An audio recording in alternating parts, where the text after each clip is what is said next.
వాళ్ళ మతం గురించి ఎవరైనా చిన్న మాట అంటే చాలు రక్తం పారిస్తారు. మన దేవుడిని ఇంత ఘోరంగా అవమానిస్తే మాత్రం కొంతమంది సెక్యులర్ మేధావులు సహనం పాటించండి అని మనకే నీతులు చెబుతారు. ఒక మతాన్ని కించపరిస్తే తలలు చేతులు తీసేస్తారు. అదే హిందువుల దేవుళ్లను అవమానిస్తే మాత్రం ఏముందిలే ఊరుకోండి అంటారు. ఈ హిపోక్రసీ అంటే ఈ ద్వంద్వ వైఖరి ఎలా ఉంటుందో చెప్పడానికి కేరళలో జరిగిన ఈ ఘోరమైన సంఘటనే అతిపెద్ద ఉదాహరణ. కేరళలో హిందువులు అత్యంత పవిత్రంగా జరుపుకునే పండుగ విషు. ఆ రోజున మొహర్ మండి మంజిల్ లాంటి కొన్ని అరేబియన్ రెస్టారెంట్లు ఒకేసారి ఒక పోస్టర్ వదిలాయి. అందులో సాక్షాత్తు శ్రీకృష్ణ పరమాత్మ బాల రూపంలో ఉండి ఆయన ముందు నాన్ వెజ్ బిర్యానీ, చికెన్ పెట్టి ఉన్నాయి. ఇది ఒక చిన్న పొరపాటు అనుకోవడానికి లేదు. ఎందుకంటే కేరళలోని వేర్వేరు జిల్లాల్లో ఉన్న చాలా అరేబియన్ రెస్టారెంట్లు అన్ని ఒకేసారి ఇలాంటి పోస్టర్లనే వదిలాయి. అంటే ఇది పక్కా ప్లాన్ ప్రకారం కావాలని హిందువుల మనోభావాలు దెబ్బతీయడానికి చేసిన పని. వివాదం పెద్దదవ్వడంతో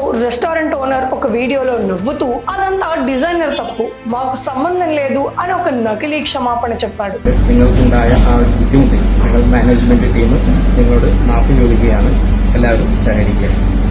ఇదే కేరళలో 2010లో ప్రొఫెసర్ టీజే జోసెఫ్ గారు ఒక క్వశ్చన్ పేపర్ లో మొహమ్మద్ అని పేరు వాడినందుకే ఆయన చేయి తీసేశారు. బీజేపీ నేత నుపూర్ శర్మ విషయంలో ఏమైందో కూడా దేశం మొత్తం చూసింది. వాళ్ళ మతం గురించి ఎవరైనా చిన్న మాట అంటే చాలు రక్తం పారిస్తారు. కానీ మన పవిత్రమైన పండుగ రోజున మన దేవుడిని ఇంత ఘోరంగా అవమానిస్తే మాత్రం కొంతమంది సెక్యులర్ మేధావులు సహనం పాటించండి అని మనకే నీతులు చెబుతారు. మరి ఈ వ్యవహారం చూశాక మీకేమనిపించింది? హిందూ దేవుళ్ల పట్ల జరిగిన ఈ అవమానాలను మనం ఇంకా ఎంతకాలం భరించాలి? కింద కామెంట్స్ లో మీ ఆవేదనను తెలియజేయండి. మన దేవుళ్లకు జరుగుతున్న ఈ అన్యాయాన్ని అందరూ ప్రశ్నించేలా ఈ వీడియోను ప్రతి ఒక్కరికి షేర్ చేయండి. జై హింద్.